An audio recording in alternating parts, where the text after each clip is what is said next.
All right. Hello. Welcome. This is your host, Karen Kane, Coach Karen. How are you? Welcome to Sovereign Sobriety. You also may be watching on my life coaching Instagram, kind of broadcasting however, wherever I can. And I'm here today because I wasn't always this way. I was a full-time, semi-functional drunk. So if you're here, I believe there's no accidents, no coincidences. Something guided you here today to watch this. And I'm so grateful that you're here. You guys are my guinea pigs. Boom, boom. I was asked to speak tomorrow morning, early in the morning, at a Zoom online AA meeting. I think it's called Daily Reflections. So I'm the speaker tomorrow morning, and a speaker at an AA meeting. If you've never been to one, have no idea what it's like. First of all, nobody's going to bite you. And eventually, if you stick around, you'll probably make the most authentic, true friends that love you for who you are, don't play games, and are there for you under any and all circumstances. So, on that note, when you're asked to speak at an AA meeting, you usually have a little time under your belt, and you are asked to share what was it like. Hi. What was it like? Sorry. Okay. Just to give you a little lowdown. And if you are, so I'm broadcasting right now in a couple different places. And you know what? For this particular video and live, I'd love to get feedback. I'd love to have questions, interactions. I think that that's important. And for this particular live, I think, let's just go with this because I want to be able to share with people that, because I know when I first was thinking about going to an AA meeting and I was thinking about getting sober, I was like terrified, completely terrified. I mean, yeah. And the first AA meeting I went to was actually pretty terrifying, only because it was in a church in the basement, and it was like a candlelight meeting. And I went with my husband at the time, who, we weren't doing so well. I was a total drunk, and life was becoming unmanageable. Anyway, so back to what you're there to talk about. If you're asked to be a speaker at a speaker meeting. Also, by the way, I am recording a podcast, Sovereign Sobriety, as well. So I'm kind of like streaming this all over the place right now. You can find the Sovereign Sobriety podcast on Spotify, Apple, and then all the other locations. Actually, something really cool while I have it on my mind. So tomorrow morning, I am speaking at this meeting. I'm sure I could share the link if anybody was interested in joining, but it's 8 a.m. Eastern. Woo! Anyway, yeah, I'll have to have a lot of coffee before that so I can be my normal self that early in the morning. I have a lot of energy, but that early in the morning, I don't know. Okay. So also tomorrow I was asked to do a really 5-minute interview on Podcast Business News Network. So that's pretty cool. So tomorrow morning I have a lot of cool stuff going on. Anyway, so when you speak at a meeting, I'm focusing. When you speak at a meeting, you're asked to share what was it like, what happened, and what is it like now. So what was it like? Well, I can tell you. I'm trying to like that. Okay. So what was it like? Well, what was it like? It was kind of hell. You know, growing up, I started drinking. Well, actually, I remember when I was pretty young, I would actually ask my dad if I could make his martinis because, first of all, I loved olives. And second of all, I was allowed to have a sip. And you know what? When I had that sip of a martini when I was young and that you felt that like burning, warm sensation inside of you, I guess in a weird way, I was like, whoa, what is this? And I really started drinking more on a regular basis when I was 15. And then it just never, it was almost every day for, I got sober when I was 45. So I'm not great at math, but figure that out. That's a lot of time drinking, spending my life drinking. I believe because of that, I didn't go to college. I was just like a rebel. I just didn't want to fit in. I played in a band, my brother's band, and so I was basically put in situations that I was acting more adult like than I actually was. I played in New York City, Baltimore, DC, Annapolis. Yeah, I mean, pretty wild. And I was young and I drank. Like this is just what I did. And also I think to play in those places and play in a band when I was young, 15, 16, whatever I was, up until I was 21 actually, I would drink because it would like it gives you that false confidence. And I'm definitely going to do a video or podcast on that false confidence and why it's easy to step into that and go out into the world. And it's funny because it really can alter things in such a way. I was dating someone and when we went out and they would have multiple drinks, I would see them. I mean, this was when I was sober. I would see them kind of like transforming and turning into like almost, ego, false confidence. It was like a mirror. I was watching who I was when I was drinking. And I was dating this person, watching this in front of me. And I learned a lot, actually, as a matter of fact. It was pretty wild. I learned what I was like. So what was it like? It just progressively got worse and worse and worse. And I got sicker and sicker and sicker. And it was harder and harder to control. And, maybe when you are young and you have a problem or you think you might have a problem and you start putting limitations like, oh, I'm just going to have one glass of wine tonight, or I'm just going to, two beers tonight. And just keep track of that. Like, how long can you do that for? How long can you do that for? Because for me, I'm going to share my experience, right? My experience was anytime I ever tried to limit or, say I'm only going to do this much, I basically ended up just getting back to where I was and eventually got really bad. Um, I had zero self-worth, zero self-love. I drank to get that confidence, to mask the true me, because I didn't really know who the true me was, because I don't really think you do know unless you really, really tap in and do the work. So what is the work? Work is healing. Work is facing your shit, man.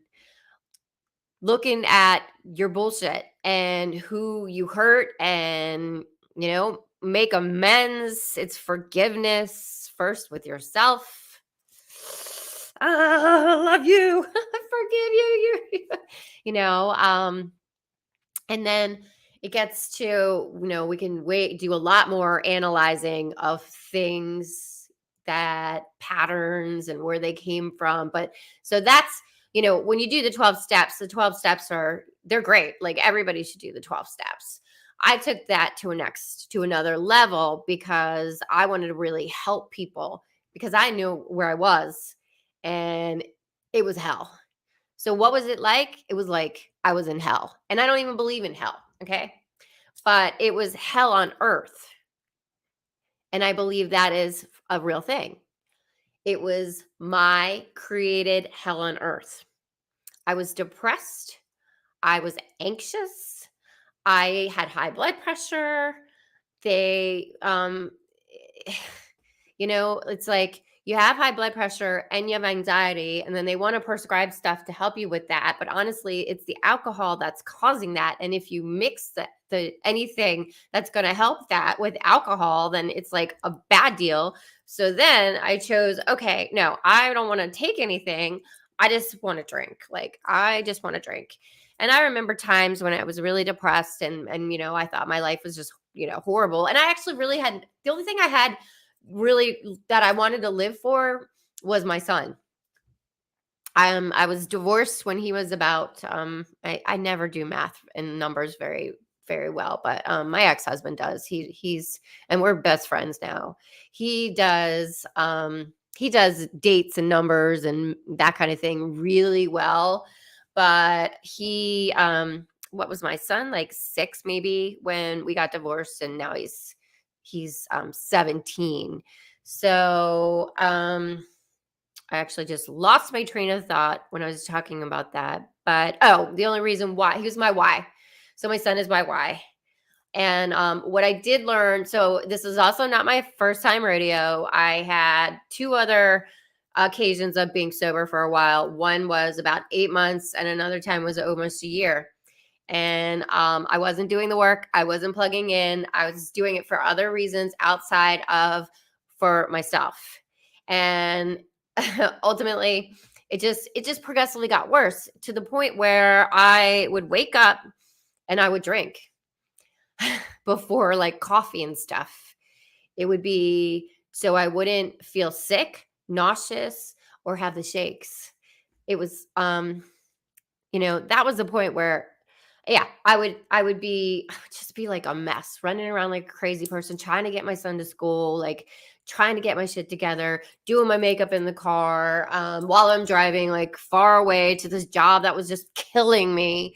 I would had pure peppermint extract, to put on my tongue and to try to like mask any alcohol that was on my breath. And yeah, it really got pretty bad. The last relationship I had when I was drinking, it was uh emotionally unavailable relationship, because I was definitely emotionally unavailable pretty much, and so was he. So I was like, "Ooh, a match made in heaven." Not really. It was horrible. So I think it was more of a relationship out of convenience, really. Um, Whew, yeah. I don't think that I had a real like grasp on relationships, and I didn't know what like a real relationship was like or could be like. Although my husband, he was a good guy as far as when we were younger, but I think my alcoholism and everything just things got yucky. So I'm not gonna poo poo that. Obviously, things didn't work out because we did get divorced, but the next relationship definitely wasn't good. To go from one to the next to the next. So eventually, actually, so what happened? So let's move on to the what happened. So we said, what was it like? Well, it was hell on earth. And what happened? What happened? Well, I had relapsed 2 times. I was watching my son. I wasn't there for my son the way I needed to be there for my son. And basically, he was becoming really just playing video games, stuck to in his room, never going out, not doing anything. And I was losing that connection with him. And plus, I was definitely killing myself. I was slowly killing myself. There were definitely ups and downs, like really, really low times. And then, kind of like, yeah, it was just like these waves of trying to navigate this drinking thing and kind of get through life. But it just, there is no way to navigate it because it just kept going back to the same thing and it just kept getting worse and worse and worse. And my life kept getting worse and worse and worse. So, mm, yeah. So what happened? Yeah. Eventually I was so bad, I quit. Let me think. Yeah. Oh, yeah, I quit the job that I was in and I had no job. I just like I needed to figure it out and I needed to get sober and I needed to do it for me. And I knew it was going to be hard and I knew I needed to do it different. I needed to do it different this time than I had done it any other time in the past. This time had to be different and this time had to be for real because I had to live for my son because I was killing myself. And it kept repeating. The patterns, we keep repeating patterns that do not serve us until we break the pattern. Interruption, break the pattern. So what happened is I finally, yeah. So then I didn't have a job. I was still drinking, but I knew in my mind it was coming. But I didn't do it right away because the holidays were coming. So I waited. That was a mistake. That was a mistake. But I wasn't mentally there yet. So I planned it out and I did cut back and I was doing these like workouts and I was doing pretty well, but I hadn't quit yet for good. And I chose to make my sobriety date January 1st, right after New Year's, ring, Happy New Year. You're not drinking anymore. And that was my plan. And that was it. I knew that was the end all be all. And I did. And then, what happened? Well, then it got really crazy because I changed. I was changing and I went to 90 meetings in 90 days. And my first sponsor, she lasted like a week, but the one thing she did tell me was go to 90 meetings in 90 days. And, in the past, I would go like a meeting a week or a month. And I thought that was going to meetings. Well, no, it was going every single day for 90 days. And if I missed a day, I would double up. So, and that only happened a few times. So basically, I sat there and I plugged in and I did whatever it was going to take for it to stick, for me to get healthy, for me to get well, for me to heal. And it was one of the hardest things I've ever done in my life. Yeah, for sure. Because I didn't go to rehab or anything and barely anybody really knew, like close people really didn't know. My son knew. My boyfriend at the time, who then, I don't know, a few weeks into it or probably about a month or so, we broke up. He broke up with me, but he was still living here. So that got super weird and just life became like, it just totally got up. It was like upheaved. And I wasn't drinking and I was like trying to do the best that I could. And what I did was, I did do the best that I could. And the best that I could was I was plugged in. I was going to do whatever it took. I wanted to change my life. I wanted to be happy. I wanted to be a good mom. I wanted to make a difference in the world. And so a month into my sobriety, I was able to do a GoFundMe and do a 90-day transformation program by fitlife.tv, but also become a certified coach. So whoever is watching me who might have contributed to that GoFundMe, you're amazing. Thank you. Look where I am today. I'm still sober and I'm still coaching and I'm happy, So it's amazing, how you can put your mind to do something and how you can actually do it and make change and really control your life. And, nobody ever told me that. Nobody really guided me. Nobody said, hey, um, how to heal, how to love yourself, how to treat yourself right, how to own your worth, be worthy, how to like yourself, how to do things for yourself, how to not rely on somebody else. When you have a relationship, it's not like they're my other half. No, you need two holes, and I needed to be a whole person. I needed to be a whole person. And so that's what I worked on. And for 3 years, 3 years, I worked on myself. I went on one date in 3 years. I wasn't ready, and I wasn't going to settle, because this time around, I knew my worth because I was working on myself.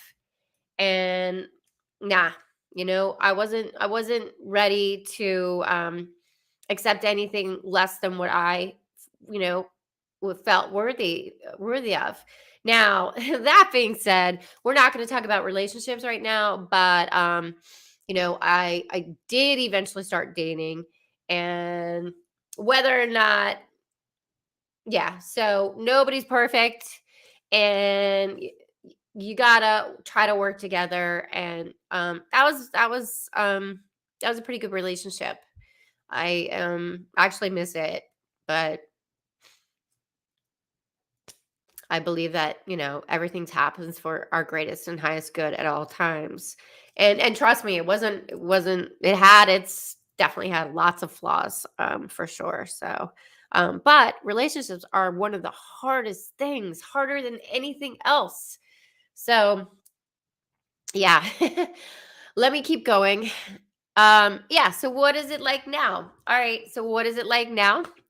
Well, it's pretty freaking awesome, I feel like I'm on a roller coaster ride, and most of the time I'm just like, wow, and sometimes I'm holding on tight and I'm like, fuck, damn, fuck. This is so hard, why does it have to be so hard? But, if life were easy, those good times wouldn't be as amazing. They wouldn't. So so I told you about when I got sober, I did the certification to become a transformation coach. So I did that. And then, I guess years later, I created Believe in Humans. So that's just kind of floating around in the universe right now. I have t-shirts, I have a website, not sure. I know that is always going to be a thing. I'm just not sure exactly where. I'm thinking it's going to probably be like a nonprofit kind of thing, but so that still exists, and there are shirts. I have actually the OG ones, and then you can get new ones on the website believeinhumans.com. So I created believeinhumans.com, and that was from my story, believing in, that we're all created equal and we're all perfect, whole, and complete just as we are. We just have to heal from the bullshit. Okay. I then started taking spiritual classes in 2013, and I built upon those spiritual classes, and then I decided that I wanted to take the classes to become a religious science practitioner. So basically, for 2.5 years, I did studies and I became a religious science practitioner. And so that I was also working on my booty yoga certification. And I think within like a week and a half, I got both of those certifications, but that was in the middle of COVID craziness. So, yeah, that's all kind of like shaken down. We're still kind of in that weirdness, but it's starting to settle in now. So, I hope to teach some classes, some booty yoga classes, and because that's just what I love. And also, my life coaching is part of my practicing. So it is definitely on a spiritual level. And it's spiritual based. Is my coaching is definitely spiritual based. So It's pretty awesome. I love coaching people. I love helping people. And you know what? I'm an awesome mom. My son and I have the most amazing relationship. Yes, he's 17 and he is, the love of my life. I love him so. And going from what I was to where I am today, that is how I am sharing my experience, strength, and hope. And thank you guys for being. Oh, I'm also just like a great daughter and sister and friend, all that. Pat yourself on the back, like we made it this far. If you're sober and you have time, yeah, amazing. It's a beautiful life. It's an amazing life. Um, a life beyond your wildest dreams, basically. So, experience, strength, and hope. You guys were my guinea pigs. Thank you so much for allowing me to practice. I think that I will cut it a little bit shorter tomorrow at the meeting. If you do have any interest, you can shoot me a message and let me know.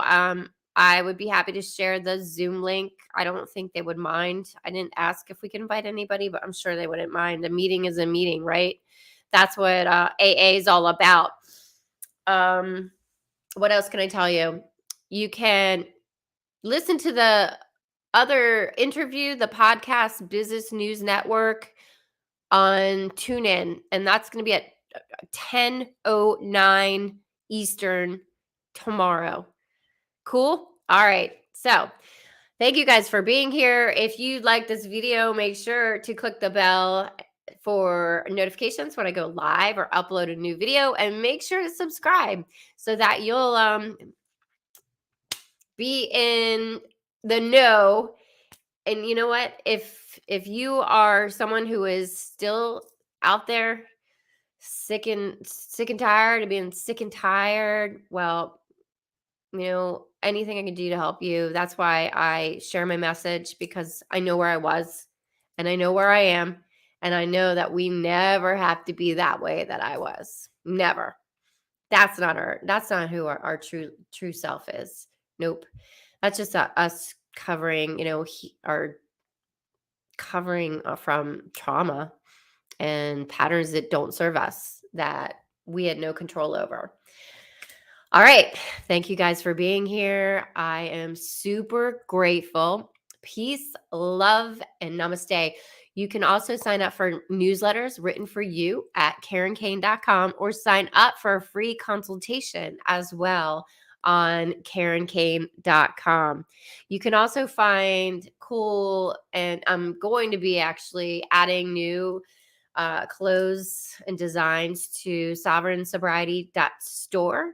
And like I said, Believe in Humans still exists.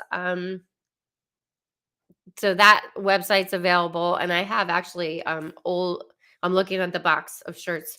I'm going to call them OG, the original Believe in Humans shirts. Thank you guys so much for being here.